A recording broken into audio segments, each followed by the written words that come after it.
Hi, this is Leah Richheimer, Ladies Talk Show. An amazing thing to talk to you about today.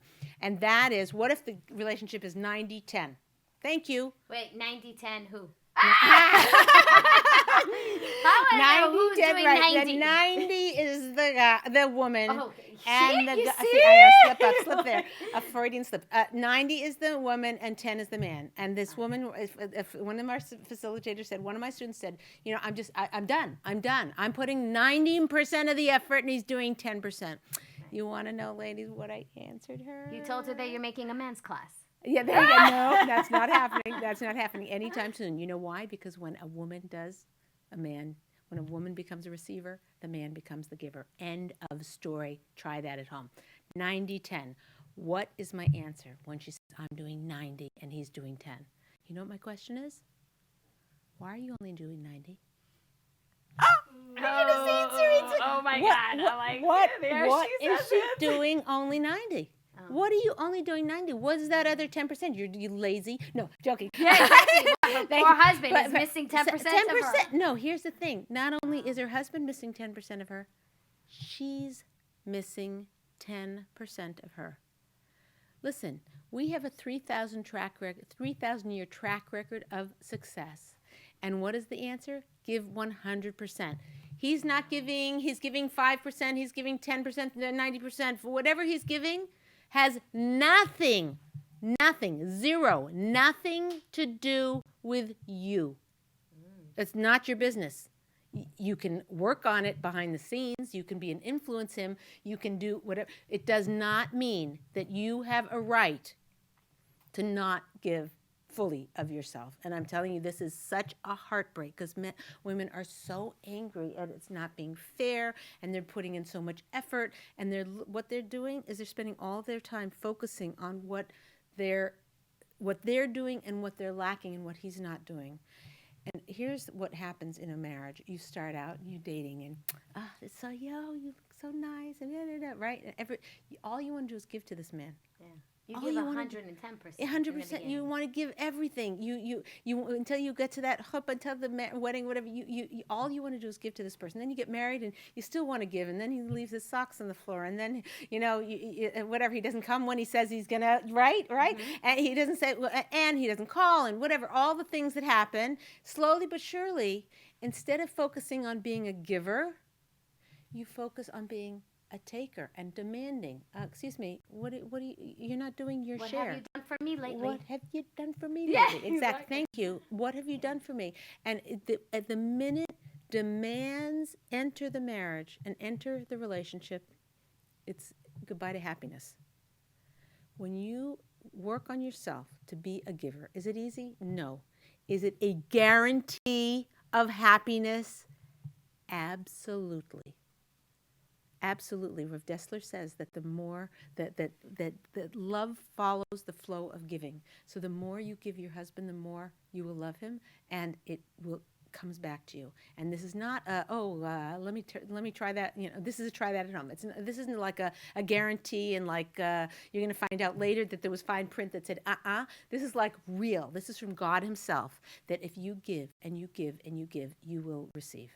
You just gave me an epiphany because we always say here's an epiphany there. Yeah, you just gave it to me. Just gave it to you. That men are like children, and usually we see it as a negative. Men are like children, like, oh, you're making your husband into a baby. Right. But if you saw it as what you just said, which was so mind-blowing, if you saw your husband as a baby who all you do is give to. Right. Because a baby gives you nothing back. Yeah, you're 100% a giver. And that's what it says. The reason why is, as humans, we're not like animals, right, that just have the baby and they're an adult. We actually have them as babies and have to give to them is so that we can grow to love them. That's it. Yeah. It's so the way you're closer with your husband is giving to him, not getting from him. Women have a hard time getting. It's like, oh, I got this sweater. Oh, thank you. I got to wear this sweater. How often can I get away with not wearing this new sweater that he bought me, right?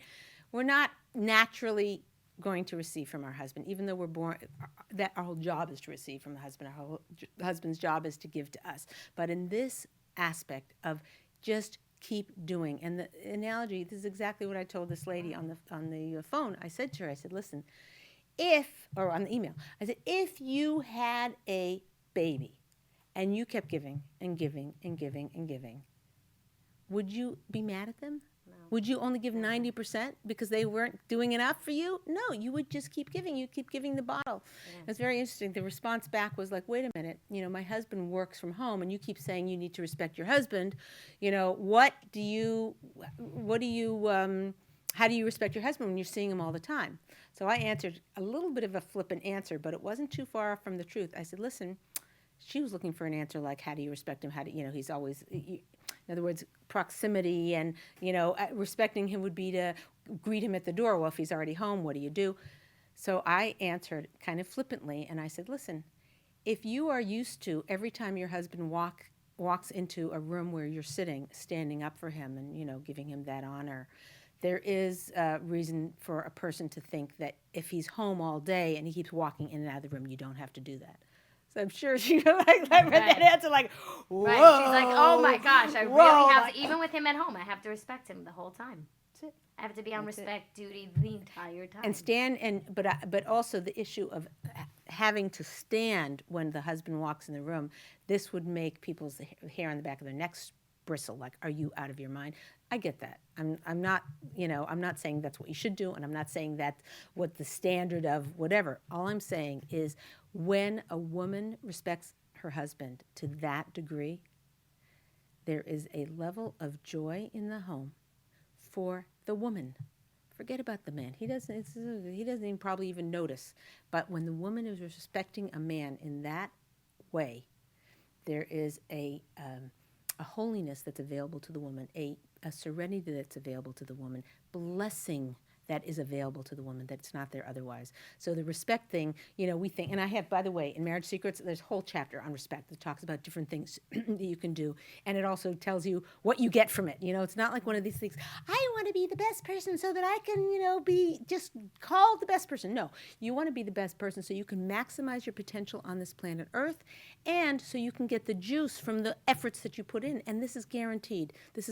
God himself has said, if you respect your husband, blessing will overflow in your home.